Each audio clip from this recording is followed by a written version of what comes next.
Innal hamdalillah nahmaduhu wa nasta'inuhu wa nastaghfiruh wa na'udzu billahi min shururi anfusina wa min sayyiati a'malina may yahdihillahu fala mudilla lahu wa may yudlil fala hadiya lahu asyhadu an la ilaha illallah wa anna muhammadar 'abduhu wa rasuluhu la nabiyya ba'dahu. Allahumma shalli ala sayyidina Muhammad wa ala ali sayyidina Muhammad. Jamaah salat tarawih yang dimuliakan Allah Subhanahu wa taala. Marilah kita senantiasa bersyukur dan bersyukur dengan segala nikmat yang telah Allah berikan kepada kita. Hingga di malam hari ini Allah telah memberikan kekuatan sehingga kita diberikan kemampuan untuk bisa melangkah ke tempat yang mulia ini, tentunya karena atas izin Allah, tentunya karena ingin mengharapkan ridhonya Allah Subhanahu wa taala. Semoga jamaah seluruhnya, bapak-bapak serta ibu-ibu dan adik-adik semuanya diberikanlah keselamatan, diberikanlah kesehatan, keberkahan di dunia wal akhirah. Amin ya Allah ya rabbal alamin. Shalawat serta salam mari kita sama-sama haturkan untuk baginda Rasul kita Nabi besar Muhammad sallallahu alaihi wasallam dan juga kepada keluarganya, kepada para sahabatnya, tabi'ut tabi'in. Mudah-mudahan kita semua yang hadir ataupun yang belum hadir, mudah-mudahan juga yang mendengarkan juga mendapatkan syafaatnya hingga di yaumil qiyamah. Amin ya Allah ya rabbal alamin. Insyaallah malam hari ini malam yang ke-11.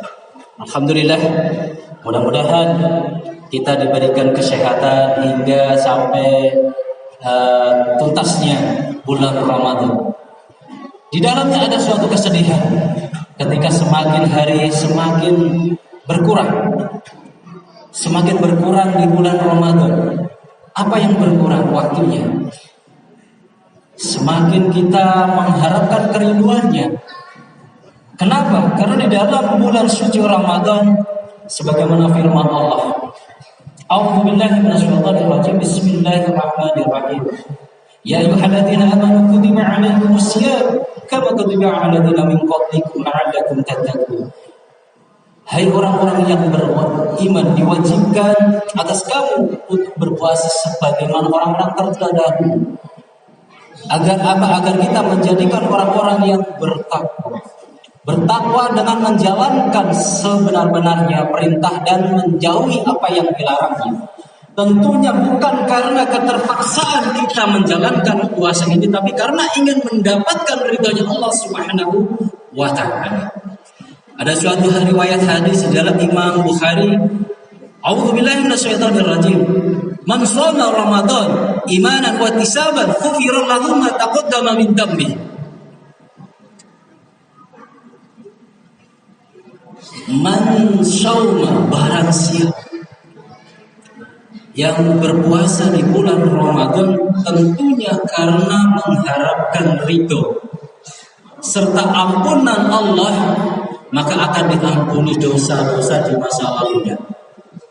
Jadi bulan Ramadan itu bulan pengampunan, bulan di mana kita betul-betul memanfaatkan semaksimal mungkin untuk perbanyak beristighfar, perbanyak sholawat, perbanyak amal-amal soleh lainnya.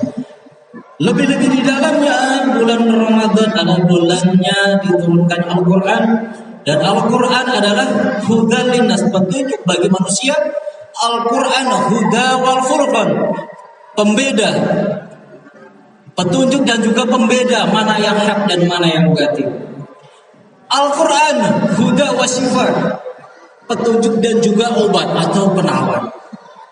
Jadi misalnya nih, ketika kita membacakan Al-Quran, ada yang mungkin ketika kita mendengarkannya sudah hatinya bergetar. Kenapa bisa bergetar? Bahkan ada juga yang bisa menangis. Ya, bahkan ada juga yang bisa sampai kayak mau muntah. Tapi insya Allah ketika hamba-hamba Allah, jamaah, bapak-bapak, ibu-ibu semuanya, ketika ada sesuatu yang dirasakan di dalam diri kita, contoh sering sakit kepala, atau mungkin sering was-was, sering gelisah, sering rasa takut.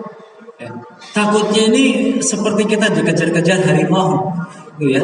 Jadi napasnya sudah sampai tenggorokan. Padahal tidak ada apa-apa. Baru mendengar suatu telepon langsung was-was, gelisah, nggak karu-karuan rasanya. Maka dari itu cobalah kita membuktikan dengan kalam Al-Quran, kalam Allah, dibacakan dengan suratul Fatihah, ditiupkan di telapak tangannya, kemudian ditempelkan di ulu hatinya, atau mungkin di ubun-ubunnya, maka apa yang akan dirasakannya? Itulah kedahsyatannya Al-Quran. Semoga dengan seperti itu kita lebih untuk bersemangat kembali. Bagaimana cara melembutkan hatinya yang biasanya uring-uringan nih, setiap harinya uring-uringan, gak pernah merasakan kehidupan tentram di dalam dirinya, bahagia pun tidak. Jadi hidupnya itu bedumel aja setiap hari.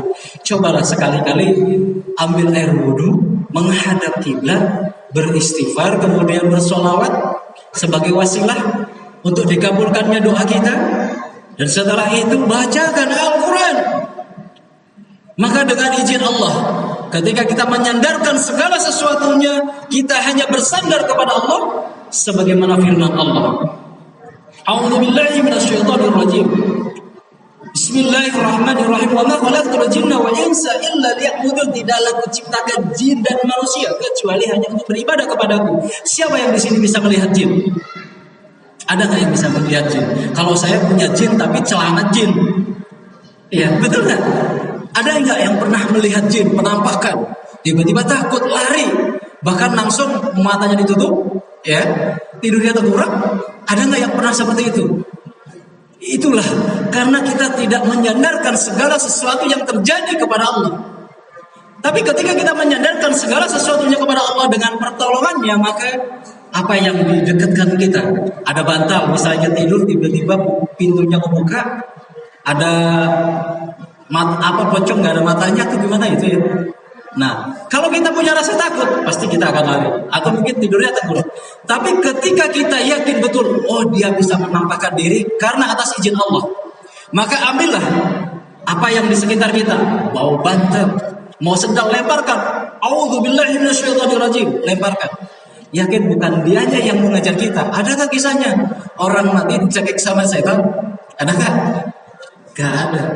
Tapi karena dihantui rasa takutnya kita, sehingga detak jantung kita ini semakin berdebar.